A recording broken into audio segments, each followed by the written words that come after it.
Saturday morning. வீக்கெண்ட்னால பெருசாக எந்த ஒர்க்கும் இருக்காது. இன்னைக்கு மார்னிங்கே எழுந்து காஃபி போட்டு குடிச்சிட்டு அதுக்கப்புறம் தான் கோலமே போட போனேன். எப்போவுமே என் மாமியார் தான் போடுவாங்க. இன்னைக்கு அவங்க முன்னாடி நான் எழுந்ததுனால நான் போட்டுட்டேன். இன்னைக்கு வீட்டில் சிம்பிளான லஞ்ச் தான். வார கடைசின்றதுனால காய்கறிலாம் ஃப்ரெஷ்ஷாக வாங்கிக்கலான்னு இருக்கிற காய்கறிலாம் வச்சு ஒரு வெஜிடபிள் பிரியாணி தான் பண்ணேன். யூடியூபர்ஸ்னாலே நிறைய பணம் சம்பாதிப்பாங்க, ஜாலியாக இருக்காங்க, வீடியோ போட்டே சம்பாதிச்சிடுறாங்க, வேலைக்கெல்லாம் போக வேணாம் அப்படிலாம் நினச்சிட்டு இருப்பாங்க.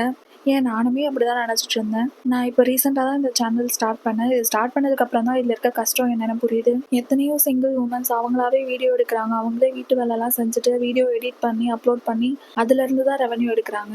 நைட்டு தூங்கும்போது கூட சரியாக தூக்கம் வராது. இந்த வீடியோ எவ்வளோ வியூஸ் போகும் அப்படின்ற நினப்பு தான் இருக்கும். ஸோ கண்டிப்பாக எந்த வேலையுமே ஈஸி கிடையாது. ஸோ இந்த மாதிரி ஒர்க் பண்ணுறவங்கள கண்டிப்பாக ரெஸ்பெக்ட் தான் பண்ணணும். இன்னைக்கு எனக்கு அப்படி தான் இருந்தது. தனியாக வேலை செஞ்சுக்கிட்டே வீடியோ எடுக்கிறதுக்கு ரொம்ப கஷ்டமாகவே இருந்தது. பட் எல்லாமே ஃபேமிலிக்காகன்னு வரும்போது சாக்ரிஃபைஸ் பண்ணிக்கலாம். இன்னொரு வீடியோவில் பார்க்கலாம். மறக்காமல் சேனலை எல்லாரும் சப்ஸ்கிரைப் பண்ணிடுங்க. தேங்க்யூ.